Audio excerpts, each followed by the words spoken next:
আমাৰ ৰাইজৰ দলৰ মতামত ব্যক্ত কৰিবৰ কাৰণে আজিৰ এই সংবাদমেল আয়োজন কৰা হৈছে। প্ৰথম কথা যে কাৰ্বি আংলঙত কালি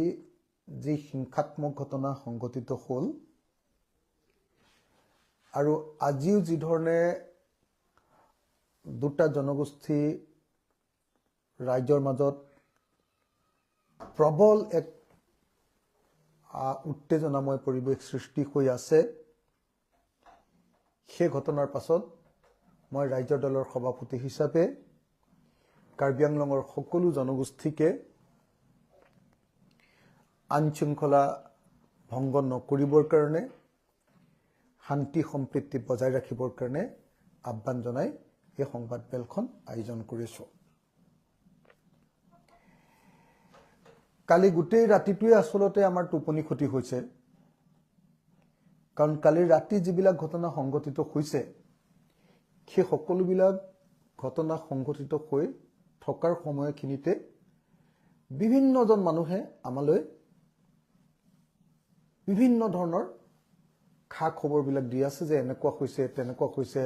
আপোনালোকে কিবা এটা কৰক।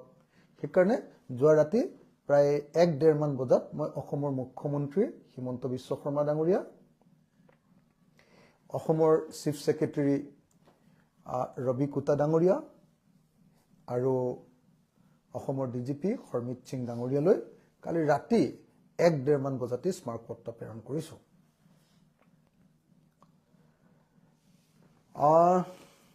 আচলতে দীৰ্ঘদিন ধৰি অসমে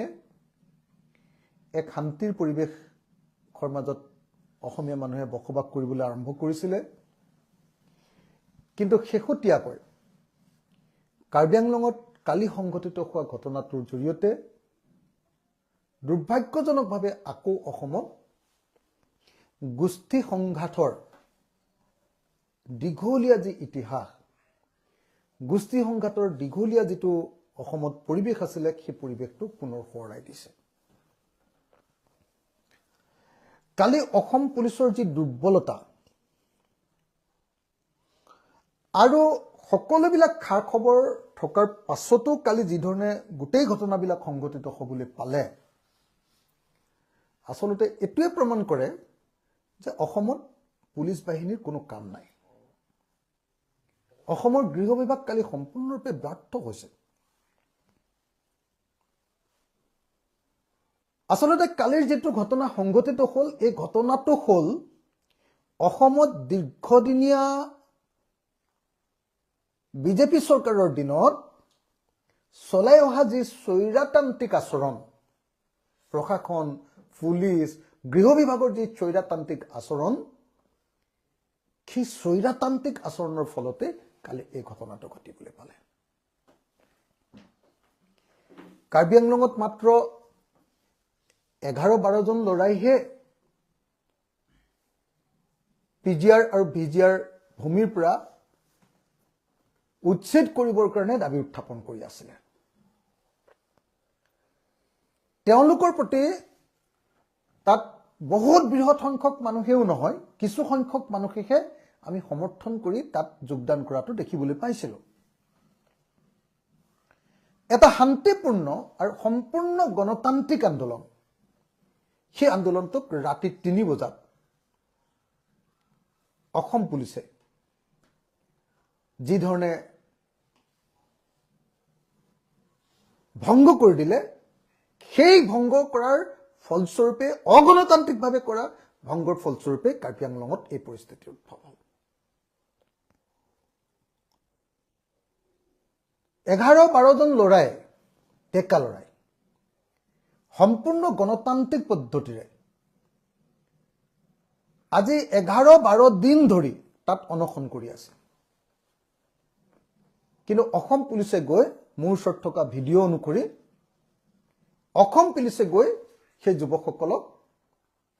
ঠেলা হেঁচা, গতিয়া গতি, অসভ্য মাত মাতি তেওঁলোকক ৰাতিৰ ভিতৰত উঠাই লৈ আনিছে, যাৰ ফলস্বৰূপে মানুহ উত্তেজিত হৈছে আৰু যাৰ ফলস্বৰূপে পৰৱৰ্তী সময়ত সেই উত্তেজনাই এটা ভয়ংকৰ বিস্ফোৰিত ৰূপ লৈছে। অতি দুৰ্ভাগ্যজনক ঘটনা যে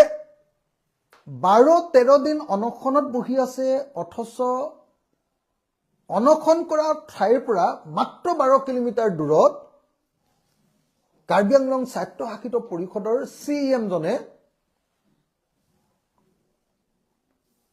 বহি লৈ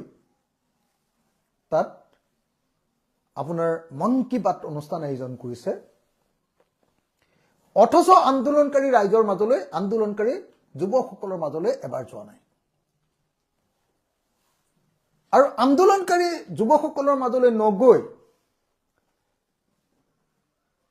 প্ৰশাসনে কি কৰিছে, সেইদিনা ৰাতিয়ে 3 বজাত তেওঁলোকে সেই যুৱকসকলক আন্দোলনৰত শান্তিপূৰ্ণভাৱে আমৰণ অনশনত বহি থকা, হাংগাৰ ষ্ট্ৰাইকত বহি থকা যুৱকসকলক তেওঁলোকে ৰাতি 3 বজাত জোৰ জবৰদস্তি কৰি তাৰ পৰা উঠাই লৈ গৈছে। আমি দেখিছিলো যে তাৰ পৰৱৰ্তী দিনা ৰাতিপুৱা 3টা বজাত যেতিয়া উঠাই লৈ গ'ল, কালি দিনৰ ভাগত তাৰ স্থানীয় ৰাইজে পথ অৱৰোধ কৰিছিলে, কাৰণ সেই পথেদিয়েই CM তুলিৰাম ৰংহাং ডাঙৰীয়া গুৱাহাটীলৈ যাব লাগিব বা ওলাই যাব লাগিব। কিন্তু ৰংহাং ডাঙৰীয়াই সেই পথেৰে আহি ৰাইজৰ মুখামুখি হোৱাৰ পৰিৱৰ্তে বেলেগ পথেৰে আঁতৰি যোৱাৰ কাৰণে মানুহবিলাক উত্তেজিত হৈ গ'ল বুলি কোৱা হৈছে। আৰু তাৰ পাছত তুলিৰাম ৰংহাং ডাঙৰীয়া ঘৰৰ পিনে চোচা লৈছে। আচৰিত কথা, মোক তাৰ স্থানীয় সাংবাদিক আৰু স্থানীয় ৰাইজে জনোৱা অনুসৰি যে যিসকল মানুহ তুলিৰাম ৰংহাং ডাঙৰীয়াৰ ঘৰলৈ গৈছো বুলি ছচিয়েল মিডিয়াত তেওঁলোকে ঘোষণা কৰি গৈছে, অথচ পুলিচে ৰাস্তাত তেওঁলোকক ৰখাই দিয়া নাই। ছচিয়েল মিডিয়াত ঘোষণা কৰি গৈছে যে আমি তুলিৰাম ৰংহাঙৰ ঘৰলৈ গৈ আছো, কিন্তু তাৰ পাছতো তুলিৰাম ৰংহাঙৰ ঘৰক প্ৰটেকশ্যন দিব পৰা নাই। এফালেদি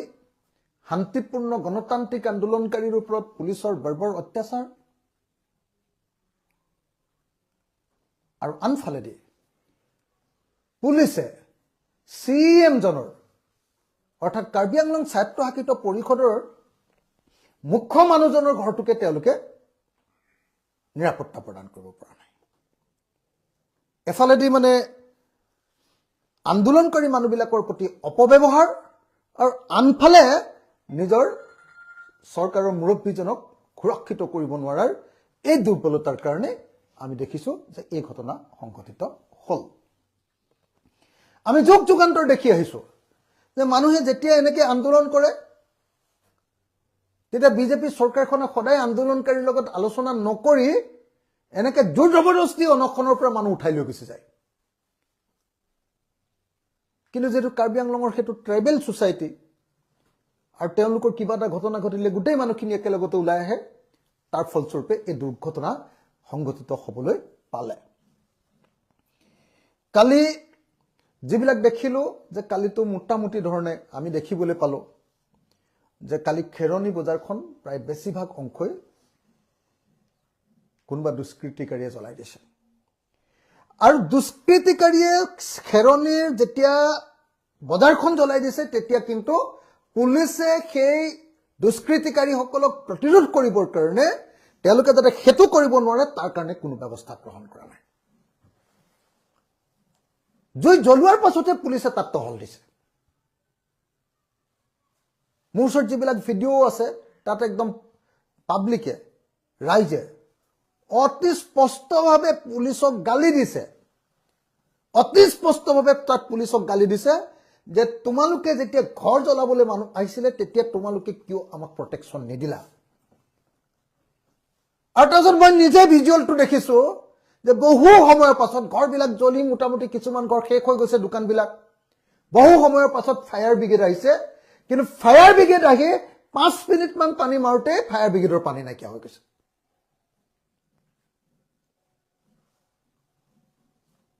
গতিকে কালি কাৰ্বি আংলঙত যি ঘটনা সংঘটিত হৈছে, এই ঘটনাটোৱে দেশ ত্যাগকৈ হিমন্ত বিশ্ব শৰ্মা চৰকাৰৰ গৃহ বিভাগৰ বা পুলিচৰ সম্পূৰ্ণ দুৰ্বলতা প্ৰকাশ পাইছে আৰু সেইকাৰণে আমি একেটা সময়তে সকলো ৰাইজকে সকলো শ্ৰেণীৰ ৰাইজকে সকলো জনগোষ্ঠীৰ ৰাইজকে শান্তি শৃংখলা বজাই ৰাখিবৰ কাৰণে অনুৰোধ জনোৱাৰ লগতে অসম চৰকাৰক নিন্দা কৰিছো অসম চৰকাৰক গৰিহণা দিছো অসম চৰকাৰৰ স্বৈৰতান্ত্ৰিক আচৰণে আন্দোলনকাৰী মানুহবিলাকৰ ওপৰত কৰা অত্যাচাৰক গৰিহণা দিছো আৰু আন্দোলনকাৰী মানুহৰ ওপৰত অত্যাচাৰ কৰাৰ উপৰিও তাৰ পৰৱৰ্তী সময়ত যেতিয়া দুষ্কৃতিকাৰীয়ে দোকান বা ঘৰ জ্বলাইছে তাক প্ৰতিৰোধ কৰিব নোৱাৰাৰ কাৰণে তাক মানুহক সুৰক্ষিত কৰিব নোৱাৰাৰ কাৰণে জীৱন আৰু সম্পত্তি সুৰক্ষিত কৰিব নোৱাৰাৰ কাৰণে আমি এই অসম চৰকাৰক গৰিহণা দিছো নিন্দা কৰিছো আৰু সেই নিন্দা আৰু গৰিহণা কৰি কালি ৰাতি 1:30 বজাতে মই অসম চৰকাৰলৈ স্মাৰকপত্ৰ প্ৰদান কৰিছো ৰাজ্যৰ দলৰ সভাপতি হিচাপে স্মাৰকপত্ৰত আমি স্পষ্টভাৱে কৈছো যে সাংঘাতিক ধৰণে উত্তেজনা চলি আছে আৰু সেই উত্তেজনা বিয়পি যোৱাৰ সম্ভাৱনা আছে গতিকে চৰকাৰে ৰেপিড ফোৰ্স দি তাৎক্ষণিকভাৱে মানুহৰ মাজত চলা এই সংঘাতক পৰা ঠাইখনক বচাব লাগে আৰু তাৎক্ষণিকভাৱে মানুহক সুৰক্ষিত কৰাৰ ব্যৱস্থা গ্ৰহণ কৰিব লাগে আনহাতে লগতে আমি এটোও কৈছো যে যি দাবীৰ ভিত্তিত সেই আন্দোলন হৈছিল সেই আন্দোলনকাৰীৰ লগত তৎকালীনভাৱে আলোচনা কৰিব লাগে যদি কাৰ্বি মানুহৰ লগত তেওঁলোকৰ নিজৰ ভূমি সুৰক্ষিত কৰিবলৈ কৰা এটা শান্তিপূৰ্ণ গণতান্ত্ৰিক আন্দোলনকাৰীৰ লগত আলোচনা কৰিবৰ কাৰণে তুলিৰাম ৰংহাং প্ৰস্তুত নহয় 14 দিন বহি থকাৰ পাছতো 13 দিন বহি থকাৰ পাছতো 13 ঘণ্টা 13 মিনিট বহাৰ পাছতে আসলতে আলোচনা হ'ব লাগে 13-14 দিন বহি থকাৰ পাছতো আলোচনা হোৱা নাই আৰু অসমৰ মুখ্যমন্ত্ৰীয়ে যি সময়ত সদায় খিলঞ্জীয়াৰ কথা কৈ থাকে সেই খিলঞ্জীয়া কাৰ্বি মানুহে ভূমিপুত্ৰ অসমৰ প্ৰথম অধিবাসী কাৰ্বি মানুহে যেতিয়া আন্দোলন কৰিছে সেই আন্দোলনকাৰীসকলক মাতি আনি তেওঁ আলোচনাত বহিবৰ কাৰণে কিয় সময় নাই মুখ্যমন্ত্ৰীৰ গতিকে অচিৰে সেই আন্দোলনকাৰীসকলৰ লগত আলোচনাত বহিবৰ কাৰণে মই দাবী উত্থাপন কৰিছো যিসকলৰ ঘৰ আৰু দোকান জ্বলাই দিয়া হৈছে যাৰ গাড়ী আৰু মটৰচাইকেল জ্বলাই দিয়া হৈছে তেওঁলোকক সম্পূৰ্ণৰূপে ক্ষতিপূৰণ দিবৰ কাৰণে মই অসম চৰকাৰৰ ওচৰত দাবী উত্থাপন কৰিছো আৰু ৰাইজক মই বিনম্ৰতাৰে হাতজোৰ কৰি অনুৰোধ কৰিছো যে শ্ৰদ্ধেয় ৰাইজ আপোনালোকে কোনেও উত্তেজিত নহব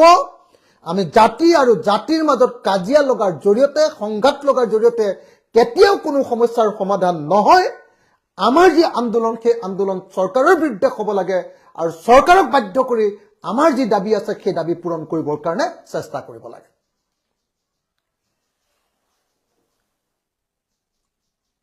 অসমৰ মুখ্যমন্ত্ৰীক মই দাবী জনাইছো